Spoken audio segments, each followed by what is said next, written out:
Good morning, everyone. My name is Beth Capellas, and I'm the Sales and Support Manager here at Triangle MicroWorks. Welcome to our latest webinar series, IEC 61850, Substation Design and Testing. This is a two-part series, and today's webinar is part 1, IEC 61850 Substation Design Workshop. Part 2 will be hosted on September 21st at 10 a.m. and is titled Tester Design, Simulating and Validating an IEC 61850 Substation Design. If you haven't already, please sign up for part 2 at our website, trianglemicroworks.com, under the tab Training Free Webinar. Before we get started, I'd like to go over some housekeeping items while everyone is still joining. The webinar is scheduled to be 1 hour long. We have a lot of material. To cover, but we will try to take at least 2 breaks to answer questions. The audience is on mute, so please submit your questions online using the webinar toolbar under the section titled Questions. You can submit questions as soon as you have them. Please don't wait until the end. We will begin answering questions online as we have several engineers monitoring the questions and responding to them directly. We're also happy to stay on after the webinar is over and answer as many questions as we can. With that, I'd like to introduce the folks that are behind the scenes answering questions. Today we have with us Jim Coates, President of Triangle MicroWorks, Andy Reuter from Helix, and Christoph Brunner from IT for Power, who's the President of IT for Power. Next, I'd like to introduce our speakers. First, we have Jörg Reuter from Helix. He is the CEO and founder of Helix. Helix is a Swiss company focusing on the development of SaaS engineering tools. With a background of 30 years of experience in software development, process, and power automation, Jörg's work is driven by the vision of a device-independent IEC 61850-based SaaS engineering process and the appropriate tools to support it. He's also an active member of the IEC 61850 standardization body, also known as IEC TC57 or Working Group 10. Next, we have with us Jackson Moore, application engineer at Triangle MicroWorks. Jackson received Bachelor's of Science degrees in both electrical engineering and computer engineering from North Carolina State University and has a background in power system engineering. Prior to joining Triangle MicroWorks, Jackson spent 5 years as a microgrid system engineer, where he designed and developed load management control systems for multi-source microgrids ranging from 1 megawatt to 30 megawatts. In his current role of application engineer, Jackson serves as a bridge between our customers and our development team, seeking to understand and solve the unique and complex challenges our clients face today.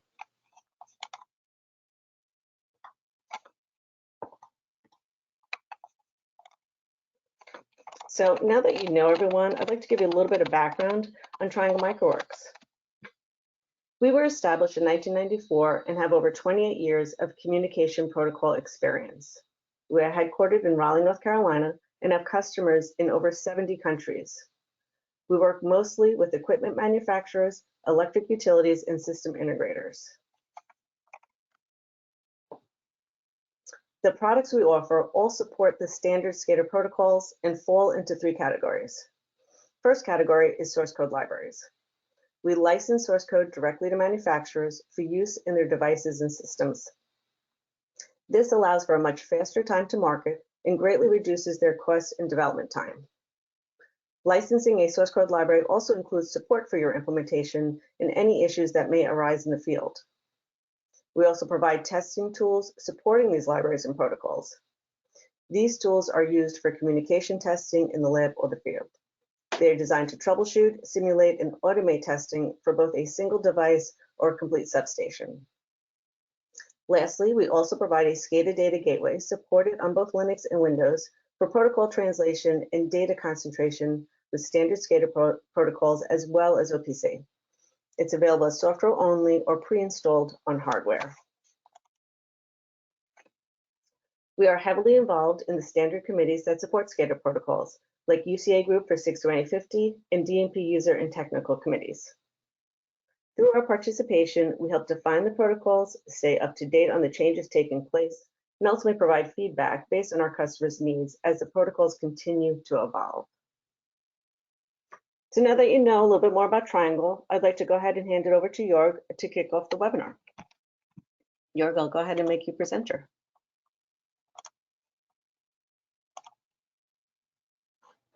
Okay, Jörg, you have the floor.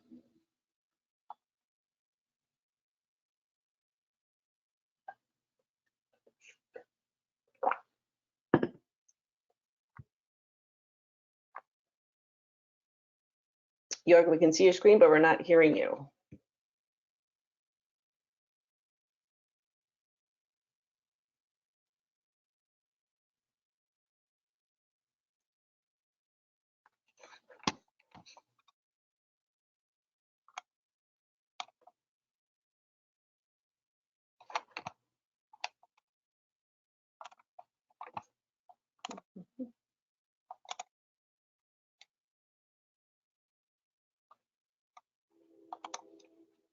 Jörg, we can see your screen, but we're not. I don't know if you have your own mute button on. Hello? Yep, now we can Can you hear me now? Yep, perfect. Okay. Okay, so sorry for this. So Beth, thanks for the introduction. Welcome to all attendees. I'm glad to be here today to talk about the 6150 top-down engineering process and introduce the presentation of Jackson.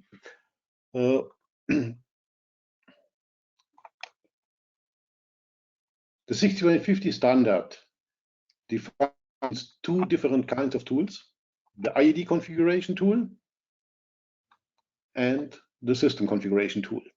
The IED configuration tool, abbreviated ICT, is manufacturer specific and it serves to configure the 6150 devices.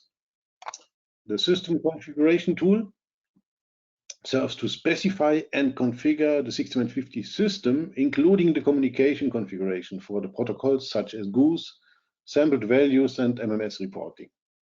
Even if the ICT is manufacturer and device specific, the standard requires a well-defined behavior and interfaces to cooperate in the standardized engineering workflow. The ICT and the SCT exchange data using XML files, which are based on the SCL schema definition. SCL stands for System Configuration Language. The SCT can be split into major functionalities: system specification and system integration. Helix is a manufacturer-independent system tool that integrates partly also ICT functionalities. In the 6150 engineering workflow, there are two main participants, the SCT and the ICT. At the beginning of a project, the system specification tool is used to create the specification of the system. This specification is documented in the so-called system specification description, abbreviated SSD file. The system configuration tool reads the SSD file in order to know what it has to do. In addition, the configuration tool needs to know the capabilities of the IEDs that are involved in the project in order to produce a proper configuration file for IEDs. These capabilities are provided by the IED configuration tool. The IED configuration tool exports so-called ICD files. ICD stands for IED capability description. The system configuration tool imports the ICD files and creates the IED in the project. Based on the specification, the SCT then configures the communication protocols for all the devices. This means it builds the publishing data structures and the subscribing data structures for all devices. This information is then exported by the system configuration tool as a so-called system configuration description. The SCD file is imported then by SCD. Imported by the participating IED tools, and based on this information, these tools can then build the device configuration files and finally load the devices. In times of edition 1 of the standard, this process was very hard to execute because of the interoperability, of the IED tools and the system tools was not yet given. That is why up to today, many 6150 projects are still done in a bottom-up way. and even without system tool. Utilities prepare a non-6150 based non-formal specification. The engineers are designing the systems also with non-6150 tools using generic tools like Excel or Visual Basic. They perform all the design and brain work, such as defining dataset, control blocks with those tools, and only when this work is done, they put the IED on the table, take the IED tools, and configure the relay each one by one, implementing, publishing, and subscribing between the pairs of relays. If they are lucky, they can copy, paste some files or import and export the files for publishing and subscribing. This process works well for smaller systems and in a lab environment. But when the systems are larger or when it comes to maintenance, then the lack of a consistent system view really creates a lot of issues and problems. That is why the utilities today are pushing.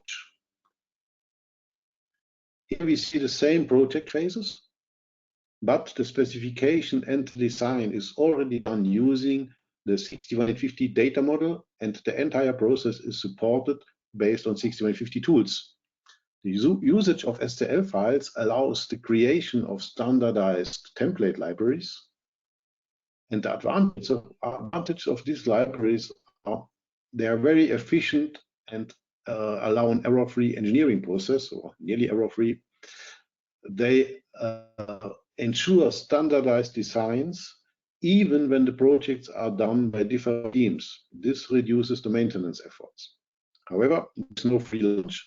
Creating and maintaining the templates is a challenge for the utilities and the system integrators. Today, in this webinar, we are going in the demonstration. We have a complete substation configuration file, so an SCD file, based on predefined templates. Extremely efficient, and that is why we can perform this in the time frame of this webinar. The templates we are using are made for this example. Our customers develop their own templates that reflect their requirements and protection and automation schemes.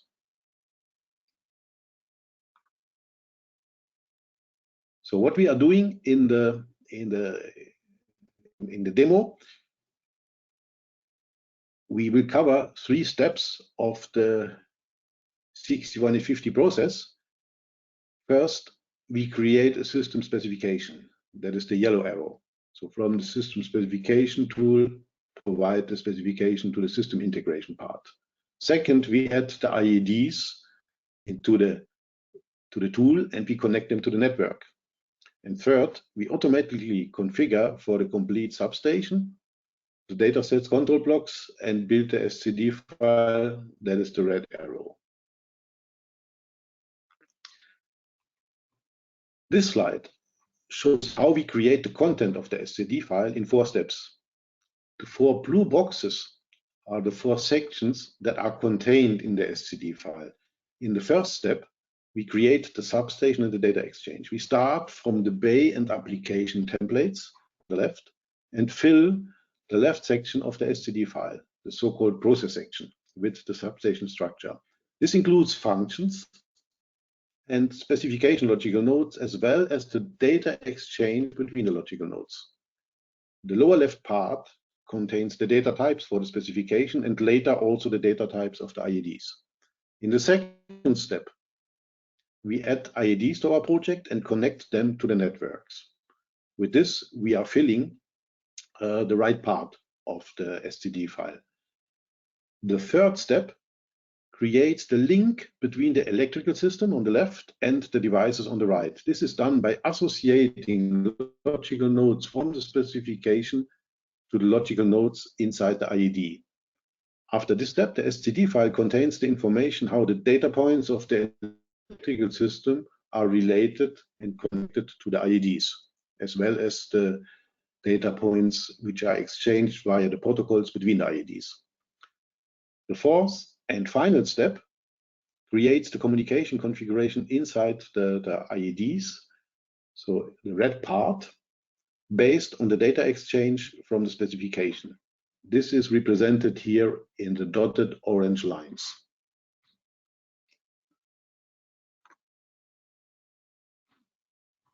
Our demo substation that we will build now together with you is a fully digital one and consists of 4 feeder bays and 2 transformer bays. Each bay has 4 IEDs from different vendors, and on station level we have SCADA and SCADA system and the gateway. We use a process bus interface to connect the CTs, VTs, and switches with sampled values. The gateways and SCADA are connected to the station bus. We built the substation based on 2 templates, a line feeder template and a transformer template. And we also use data exchange patterns to create the different applications. So there we do the MMS reporting to the SCADA and the gateway. We configure the sampled values for all the bays on the process bus, the switch control over the process bus. These are GOOS applications. The trip over the process bus also GOOS, and we implement a breaker failure scheme for the line and for the transformer and transformer bays. This is GOOS messages over the process and the station bus. Okay, so that is what you will see right now. And now I would like to hand over to, back to Beth for some questions, and then Jackson will start with the demo. Thank you for listening. Great, thanks, Jörg. We don't have any questions at this time, so Jackson, I'm going to go ahead and make you presenter, and we can get right into the demo.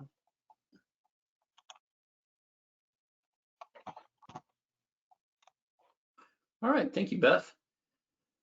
So as Jörg mentioned, today I'll be using Helix SDS in order to do a demonstration. And that demonstration is going to follow the 4 steps that you see over here on the right-hand side. So among other things, Helix SDS can be used to create both an SSD or system specification description, as well as a full SCD or system configuration description. And because these are such important terms for what I'm going to be demonstrating today, I do want to take a moment to reiterate their definitions. As implied by the name, an SSD is used to specify the functionality and layout of a substation. An SSD would typically be created by a utility as part of their substation design phase, and then might be provided to a system integrator as a blueprint of sorts. Where an SCD is created later in the engineering process, and while it typically does contain the layout and functions which were defined in the SSD, it crucially also contains the configuration information necessary for the 61850 communications, which actually allow our substation to function. So today, as we can see here in step 4, my goal is to create a full SCD. However, in the process, I will be creating a specification along the way. This could be exported from Helix as an SSD or system specification description. And one final note before I begin, as Jörg mentioned, in order to expedite today's demo, I will be utilizing a series of bay templates and application templates, which I have made ahead of time. These templates are reusable building blocks, which a substation designer can use to rapidly complete a design. The ability to utilize this kind of Lego-like approach is actually one of the biggest selling points in my eyes to both the 61850 engineering process in general, as well as Helix specifically. The creation of these templates is really outside the scope of today's demo, but should you be interested in learning more about how you can create your own templates in a future webinar, please let us know in the survey at the end. So with that, I'm going to dive into the tool, and we'll begin with step 1, creating the substation and data exchange. So what you see up on my screen now is the Helix dashboard. And this is where we see the different tools within Helix that we're going to be using today. Specifically today, we'll be starting with the single line tool, where I will draw out my single line and specify which functions I want my substation to perform. Then we'll move over into our application tool, where I will specify the signal exchanges needed for my specific functions to actually work. Next, we'll be taking a look at the system diagram, while I will bring in IEDs and define their communication parameters. And then we'll take a look over in the communications, where I can see the GOOS reports and sample value messages that I've configured. And then finally, we'll be exporting our SCD using the export SCD button, as well as exporting our human readable documentation using the documentation button. So let's go ahead and jump into our single line. So this is where I'm going to be building the single line diagram for my substation and defining the functions within it. The information contained in this diagram will be used to generate the substation section of our SSD. And as I mentioned, that will be carried forward on into our SED once we associate our specification with instantiated IEDs. So as you can see ahead of time, I've gone ahead and created a substation named Raleigh, a voltage level E, which is 110 kV, a bus bar down here in the middle named BB, as well as two transformers, T1 and T2.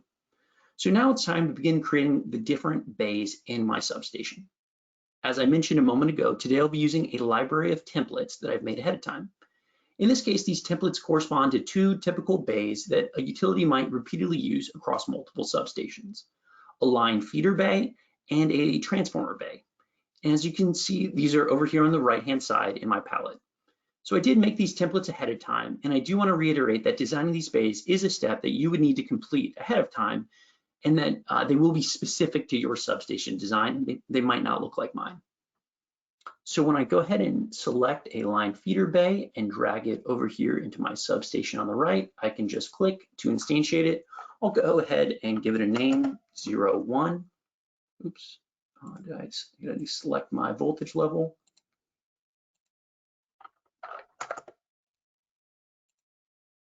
And we can see the different functions that are contained within this bay. I do want to go ahead and add all of these and just say okay, and I can see that my bay has been added. So a bay, or at least a template, is more than just a collection of conducting equipment that's connected like you see here. There's actually a lot more to it. So I'm going to go ahead and drill down into this bay and we can see a little bit about what's inside. So a template is made up of functions represented here by these white boxes. So for example, the distance function up here in the top right.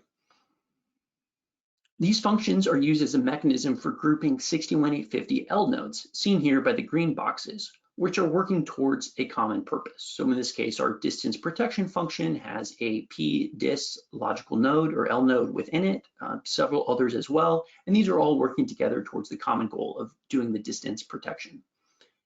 A function can be associated with a piece of conducting equipment, which we see down here. Our voltage samples are linked to a PT or VT.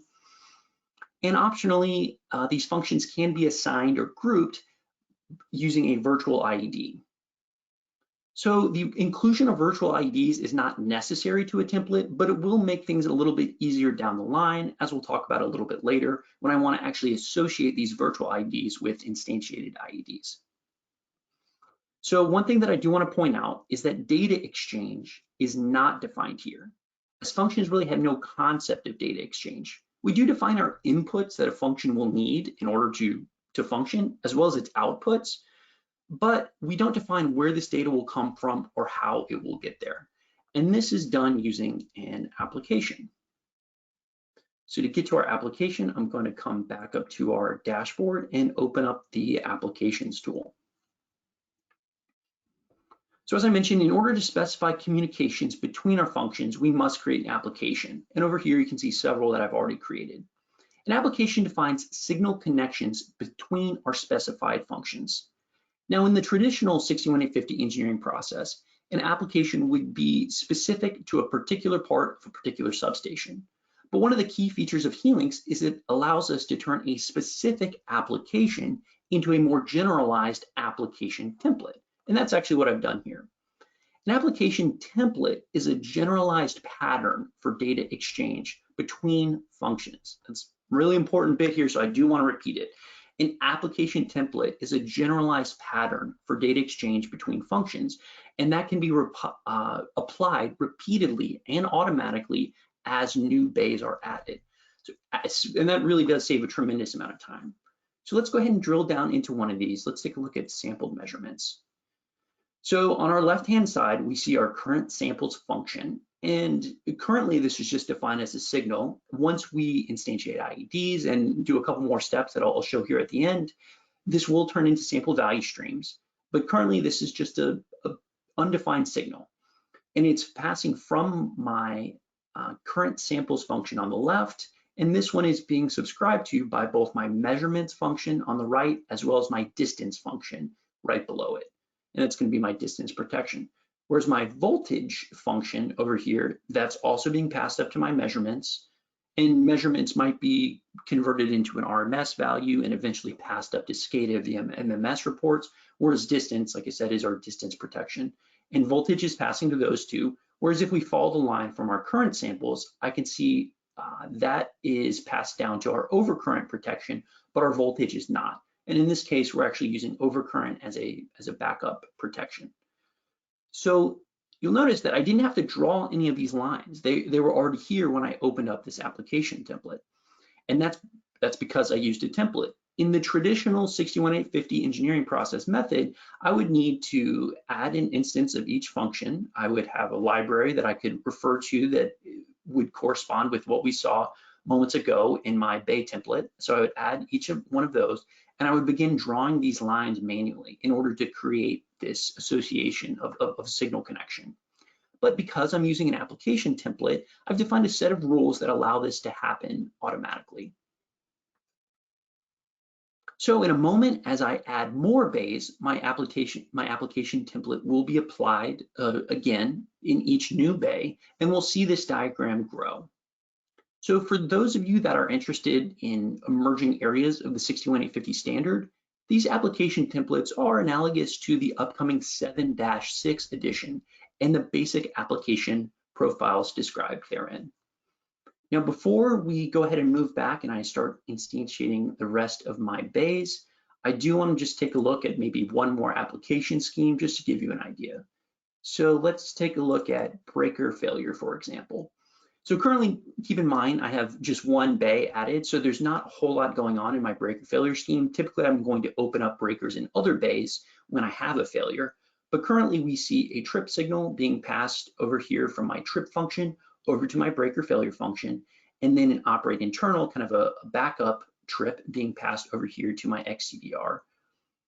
And whereas the lines we saw before in sampled measurements will eventually be turned into sampled value messages, these will likely be turned into goose messages once we complete our project. So now it's time to head back over to our single line diagram. Go ahead and close out my tabs over here on the right. And I'm going to go ahead and begin instantiating the remainder of my bays. So I'll start out by adding a transformer bay. We'll give this the name 02. And these are the functions that are going to be within my transformer bay. Many of them are the same, some of them are unique from what we saw over in my feeder bays. I'll add 2 more feeder bays, 03. And please, if you guys have any questions, we will be pausing in just a moment. So now would be a good time to send those in. I'll add a 04.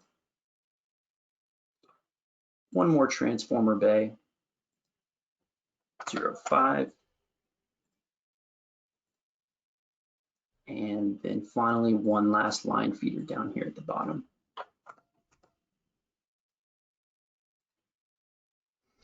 Now you'll notice currently these different bays are kind of floating in space. So I am going to move them around and add in some electrical connections to actually connect them to my bus bar and to my transformers. And I'll do that using the electrical connection tool up here at the top.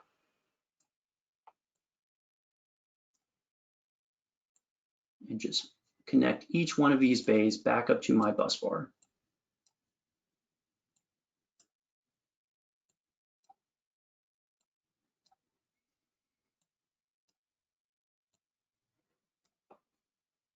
All right, at this point, we've really completed our substation specification.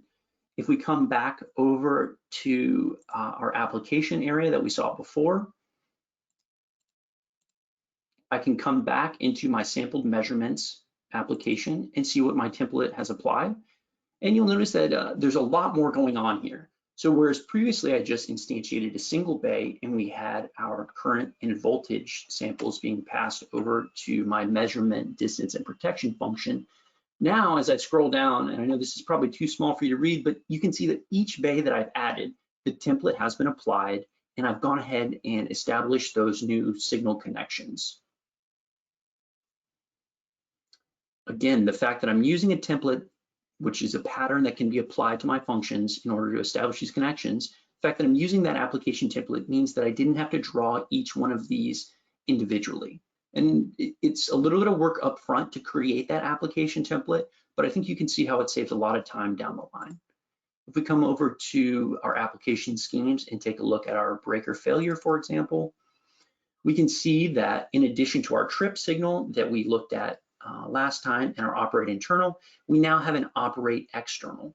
And this is not being passed to the breakers in our own bay, but this is being passed to the other neighboring bays so that if the breaker in bay 1 fails, I can open the adjacent bay's breakers.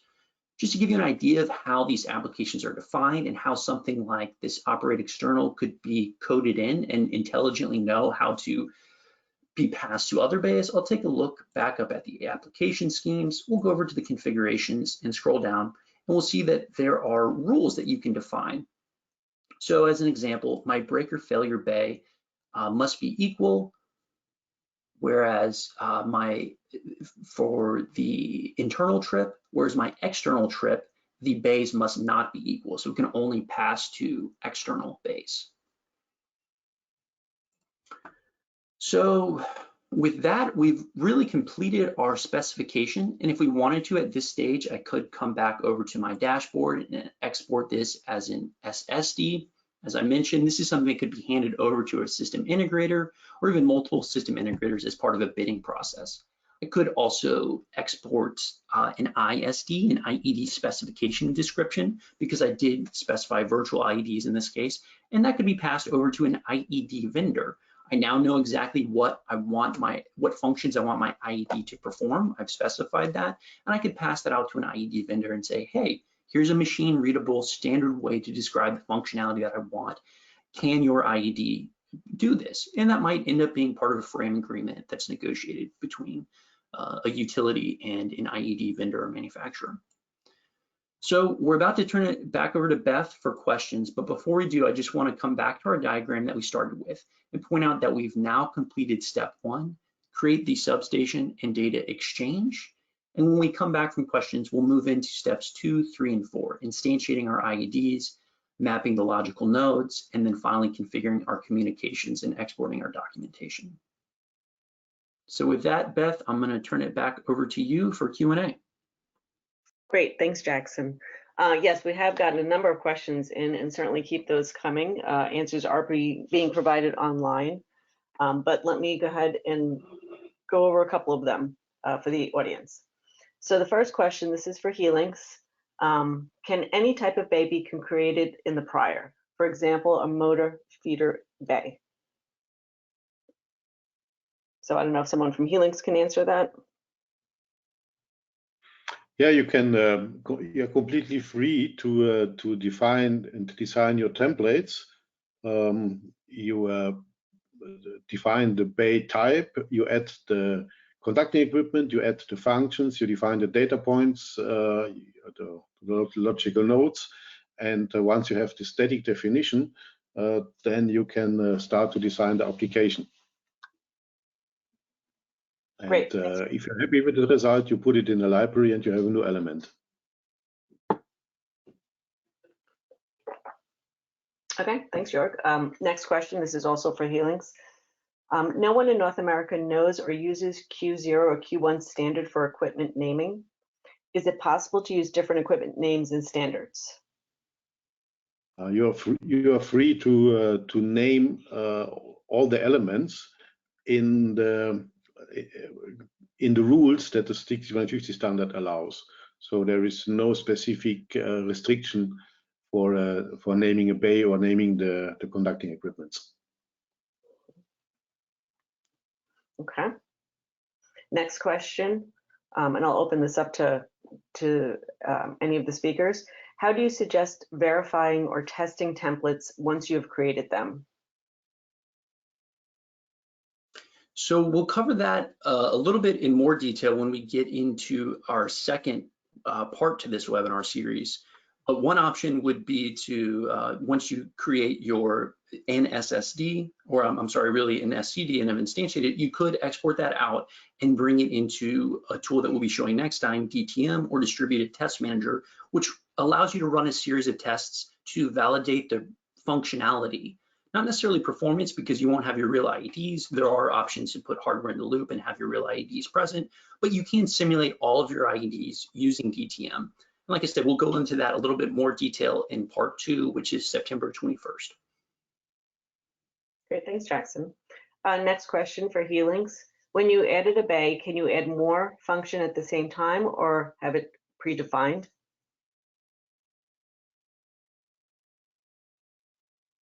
Yeah, you can, once the bay is instantiated from the template, you can modify the instance at your guide. So you can add functions, you can add signals, you can modify names, and at a certain point you can decide that this modified will become a new bay, and you put this new bay in the library.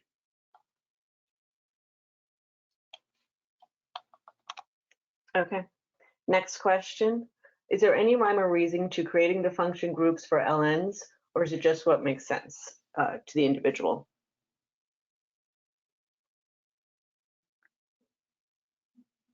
You should be aware that what we are demonstrating here is design decisions that we took and we thought reasonable with, let's say, our limited experience. At the end, it is the knowledge and the responsibility of the design engineer to define his functional structure and allocate the logic node inside the functions and take the proper signals. You're free to do this. You can implement your design ideas. Okay, thanks, Jörg. So we do still have some more questions coming in, but Jackson, I'm going to go ahead and cut back over to you to finish the demo. We will continue to answer those questions online and then take an additional break, and again at the end to review more questions. Excellent. All right, so before I dive back in, I am going to show this diagram again. So as I mentioned, we did create our substation section using the single line tool, and then we saw how signals were automatically created using our application tool, or technically our application template. And now we're going to move into instantiating IEDs and connecting them to the network. So for that, I'll be coming into our system diagram tool. So the purpose of the system diagram tool is really twofold. One, we're going to use it to load our ICDs, which define the IED capability descriptions of the capabilities of the IEDs that we want to add. And then we're going to be instantiating those ICDs multiple times. So keep in mind, an ICD is generic, and if you have multiple instances of that device, you can instantiate it multiple times. So that's part of what happens here. The other part is configuring our communication parameters. And so that's going to be IP addresses, subnets, defining which access point on a given IED is connected to which network, maybe the station bus or the process bus. And so you can see I've actually done a lot of the work ahead of time. If I zoom out a little bit, you can see these different columns correspond to the different bays within my substation. And then I have a station bus network up here at the top, as well as the process bus down here at the bottom. And then I also have a HMI and gateway up here at the top as well. But I did leave a gap that will need to be filled, which is over here in bay 3, just to give you an idea of what this process looks like. So I have loaded in my ICDs ahead of time, and they're broken up over here in the palette on the right by manufacturer. So in bay 3, I'm planning to add an ABB device, specifically a red 615. I already have the ICD for this loaded into the tool. So I'll go ahead and select that from the palette, and then come into the system diagram and just select where I want to add that. In just a moment, we'll see it has been added. All right, process completed successfully. I'll go ahead and give it a name, E for my voltage level, E03 for the bay, and then BPU because I want this to perform the role of a bay protection unit. I'll go ahead and zoom a little bit in on this bay just to give us a better look. Now I can come up to my network drawing tools up here in my palette, and I'll click connect to station bus. Come back to my IED and click and drag up to my switch in the station bus. I'll select access point 1 for that connection, and then scroll down and go ahead and add a connection to my process bus as well. And I can use the default IP addresses that are just assigned for now. But if I wanted to, this is where I could change these. And keep in mind, whereas what we did previously using the the single line tool, that's going to ultimately end up in the substation section of our SCD. What we do here is going to populate both the communication section of our SCD as well as the IED section. So, these ICDs contain data models. That's all going down into the IED section, and then the communication parameters and networks that I defined will be in the communication section. So if I want, I can hide these IP addresses just to make it a little bit cleaner. And we've really now completed this step of our process. We've instantiated all of our IEDs.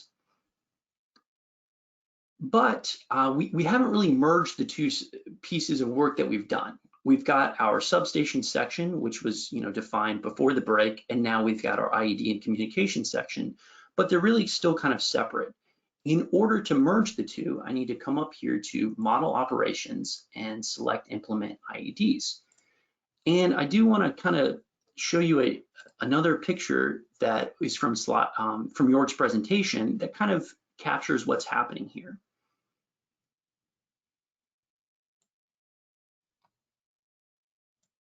So over here we have the creation of the SCL communication elements depicted.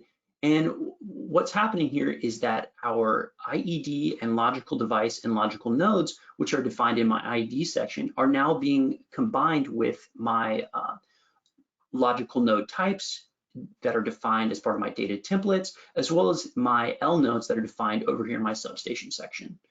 And to kind of illustrate this a little bit further, I'm going to come back over to my single line diagram and open up a couple of the bays, just so you can see what's happening here.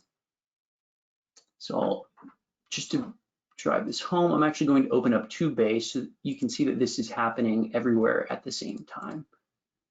So I'll open these up side by side. Oops, well, one on top of the other. And let me just pick the correct bay here. All right, so a little bit about what's happening here. You can see currently I have these chain links that are broken, and these correspond to each L node in my substation section in my different functions. And then I have these exclamation points in a yellow triangle. So once I click Implement IEDs, what's going to happen is these virtual IEDs are going to be associated with my actual IEDs, and these are based on a set of rules that I've predefined. And then my L nodes defined here in my functions are going to be associated with a logical node on one of the actual IEDs. So we'll see these change to a linked state, and we'll see these exclamation points inside of the yellow triangle change to a green check mark once I go ahead and click this button. So I'm going to go ahead and implement IEDs, and sure enough, we see that it's worked. We've now linked the logical nodes, the L nodes in my substation section to the logical nodes in my IED section. So that's actually, if we come back over to our diagram, we've now completed 1, 2, and 3. So that was map logical nodes in data objects and attributes. And now we're ready to move on to step 4, which is configuring our MMS, goose, and sampled values. So in order to do that, I'm going to come here and just simplify it down a little bit, come back up to my dashboard. And first I want to show you that these communications don't already exist. To do that, I'm going to come into my communications tool, and we'll see that this is going to be filled out in just a moment once I go ahead and click the Implement Communications button.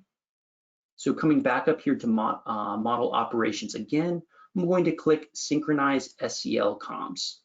So I can actually just use the default settings here, but what's happening is I want to configure my communications. I want to configure all report, goose, and sampled values. And I want to configure both the publisher and subscriber for each of those, as well as configure all IEDs, not just a selected IED. So I'll go ahead and hit proceed. It's going to ask me if I just want to continue, can go ahead and say yes.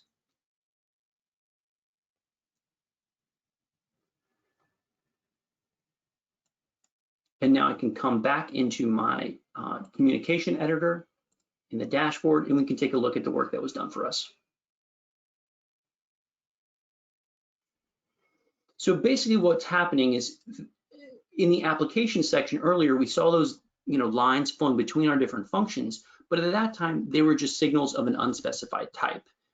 Now, using the set of rules defined in my templates, the sampled measurements have been turned into sampled value streams. The goose messages necessary for my breaker failure, that's going to turn into, in most cases, a goose message. If it's internal to a single device, it will simply be documented in the application section, but not turn into a goose. But now I can see that here in my application tool. So if I come into, for example, my reports section, I can find an IED and I can see the different reports that are contained in the both logical device and in the specific logical node. For example, unbuffered report control block A. And if I want to see some more information about it, I can expand it out and see some of the optional fields, trigger options, what will cause this report to be published, so on and so forth. If I come into my datasets tab, I see my goose control blocks denoted here by a G at the beginning, and then sampled value datasets. And I can, if I look at this next device down, this is actually going to be a buffered report. And if I expand it out, I can see the information that's going to be contained in this report. In this case, we have an overcurrent protection logical node, and we have the PTOC op and start signals within that. Now, if I want kind of another view of all the goose communications that are happening in my system, I can actually come down to the goose matrix that we see here at the bottom. I'm going to go ahead and do an expand all. So on the left-hand side, again, we see our IEDs and the different logical devices. Moving over one column, we can tell which goose control block is actually being represented by this row. And it's called goose matrix because we can now see every goose message defined in our system, and we can see both who the publisher is and who the subscribers are. This is really the matrix section over here on the right. Where we see a percent sign, it indicates that it's a publisher for a given stream. And then if we move across the row, you can see who's subscribed to that goose stream with the word yes.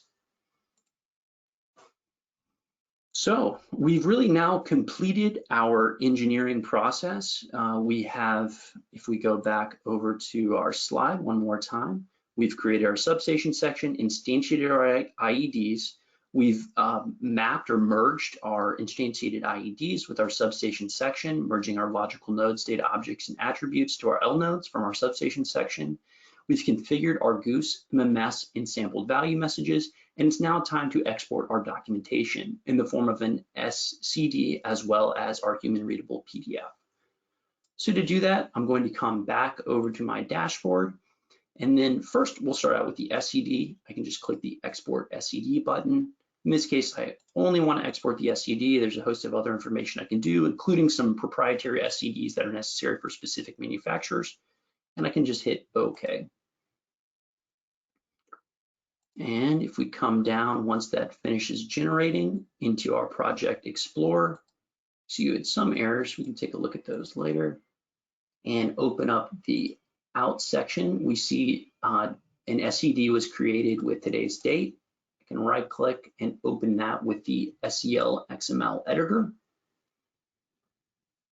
And we see a very large XML document, which is our SCD. If I scroll all the way to the bottom just to see how many lines we have, this is only over 318,000 lines that we've created just now by doing the steps. You know, at the beginning we had no SCD, now we've created this. So it really is impressive what you can do in a short amount of time when you leverage templates within Helix. So, I mean, the good news is you don't need to understand this in order to use Helix. This is really just the machine readable documentation that the tool is creating for us. If we want to just take a peek, go ahead and jump down to maybe an input section. So this is going to be, in this case, this is inputs for a specific IED. This is actually our gateway. We did configure this gateway to subscribe to MMS reports, and the tool did go ahead and create XREFs so that our gateway would know specifically which reports it should be subscribed to. And that's in the form of these XREFs that we see here. That's just one of many, many pieces of information that is contained within this SCD file. So in order to get a more human readable format, the Helix also includes the ability to export a PDF that includes some of this documentation. So I'll go ahead and hit the documentation tab, and I filled in some default information. We'll just go ahead and hit OK.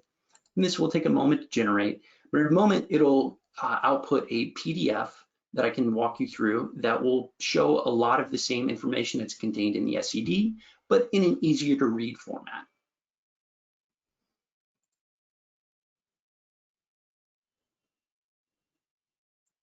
I'll go ahead and drag that over and scroll up to the beginning.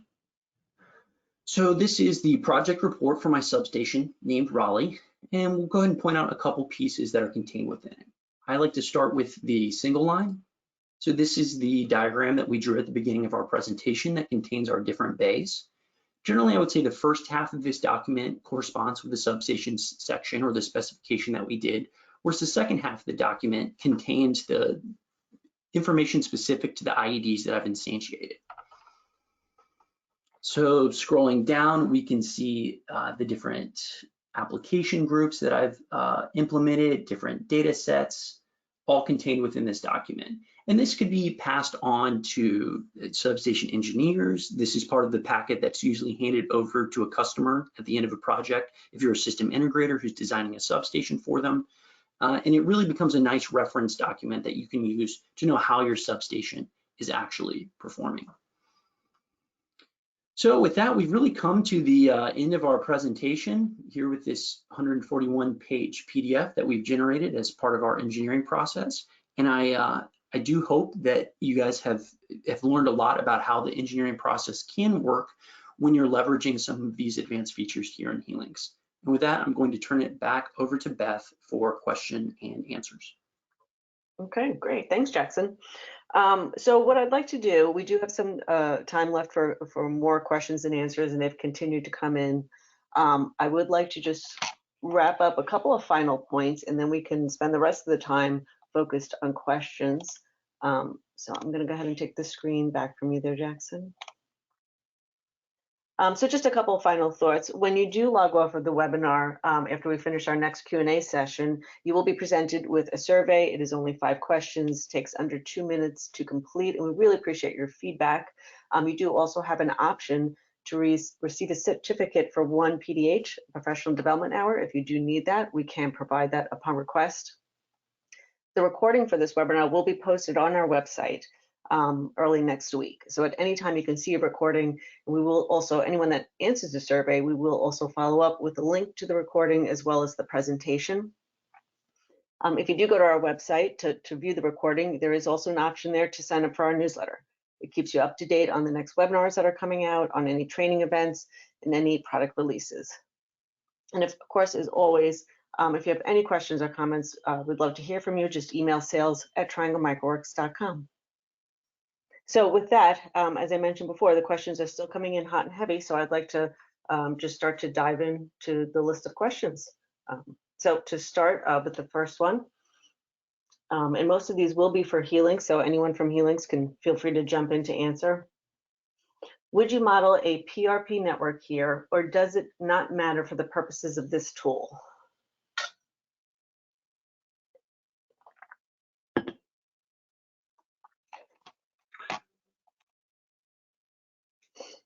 The SCD file can contain information about redundancy. So with every connected access point, you can add, you can select the redundancy protocol and also other parameters.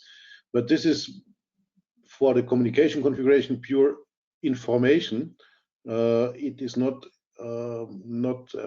really not necessary if you want to create a SCD file. Okay, next question. How have you verified the IEDs selected for implementation to comply with the SSD? That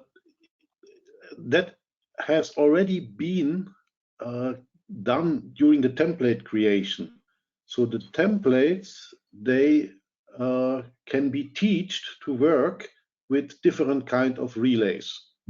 The templates can export relay specification, so then they know the relays and can match. But the templates can also be taught to work with out-of-the-shelf relays by remembering how these mappings are done in a quite sophisticated way. So if you teach the templates, the relays, then later when you integrate, you won't have any problems. The templates just know them. That is why we could make the logical node association with one single click. Okay, next question. What is the base for the specific IED selection? Yeah, that's related to the same. The base is the knowledge, the experience of the protection and automation engineer. So at the end, when he designs his substation, he has to bring in its knowledge, select the proper IEDs, and teach the base to work with these IEDs. Naturally, we have somewhere a button for an automatic mapping, and he can drop in some IEDs, and we try to make an automatic mapping. But at the end, everyone needs to look in detail on which logical node he's using for which function and what the detailed parameters are.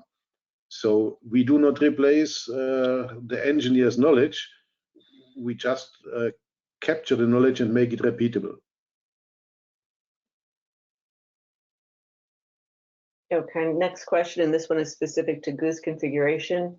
How do I control how data sets are created? I may want to publish only one Goose data set from a device, or I may wish to split them into different data sets.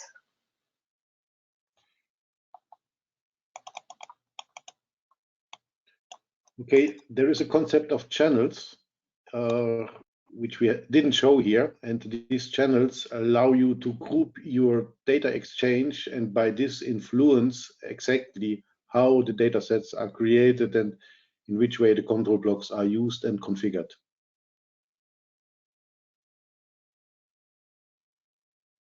Okay. Next question. Several IEDs are programmable devices. Thus, their models, ICDs, actually are built by reflecting what you specify in the SSD, but there might be differences like organization of data. DOs in the same or different LNs, measured values in MXXU, IO signals in GGIO. Yeah. Okay. Basically, these are two questions. One is the usage of off-the-shelf ICDs against specifically configured ones.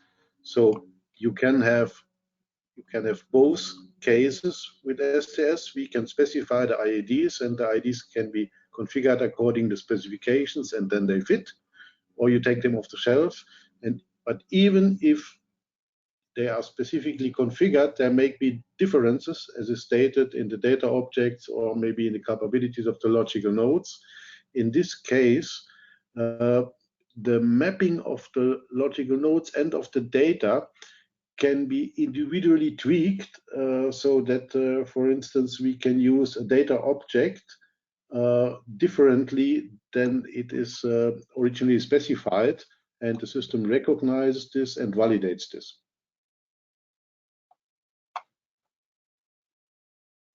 Okay, next question. Does one absolutely have to build templates, say not creating them, but doing the work in order to get a feel with Healinks, and then moving towards working with templates? Templates usage is optional. We recommend first not use Healinks at all, play with the vendor tools, learn 61850, understand SCL, then maybe take the system tool, Healinks, make a small project, and once you feel familiar with it, then you think about templates. It's not a process that you can just start from scratch. Mm-hmm. Okay, next question. Is there still some parts of Healinks that are vendor specific? If some devices are not supported yet, what are the limitations? There are vendor specific parts that we encapsulate in so-called vendor packages. In the edition 1 and also in edition 2, still these were necessary to get things up and running. Since edition 2.1, this is not necessary anymore, but still we have some vendor packages, especially to support better subscribing or configuration of subscribing for some relay types. These vendor packages are always on the move because things are changing and we are updating them with the feedback from projects and customers. Okay, next question, and this seems to be a point of clarification. Is STS system integrator basically a replacement of vendor-specific IED configurators like SCL Architect? Absolutely not. As I have said in the presentation, we have the IED configuration tool and we have system configuration tool, and the tool does not replace the IED configuration tools. Yeah. Okay. Next question. Can you elaborate more on the configuration of Goose messages? For example, for relay tripping, what data attributes do you need? Similarly for other functions as well? Just to be very short on this, if you look at the definition of the logical nodes, there we have this famous logical node groups, and we have the P group with the protection relays, and every protection logical node has data objects, or most of them data objects for the start of the protection event and for the trip. And that are typically the candidates that we are using, the data that we send via Goose to trip the breaker. Okay, and this might be one of our last questions. Can you integrate an IED configuration tool from an IED manufacturer inside your tool? We have done this, especially for some gateway manufacturers, as a special functionality, and as an OEM or it's possible. It's just a matter to discuss how it can be integrated, but we have provided the interfaces for this. Okay, well, that does bring us to the end of our questions and the webinar overall. Again, I want to thank everyone for spending some time with us and participating in the webinar and submitting all your very good questions. I ask you just to take 2 minutes to fill out the survey. Once you log off, you'll be presented with that, and we'd love to get your feedback. And of course, from there, as I mentioned, we'll send you a recording of the webinar as well as a copy of the presentation. So thank you again, everyone. Take care.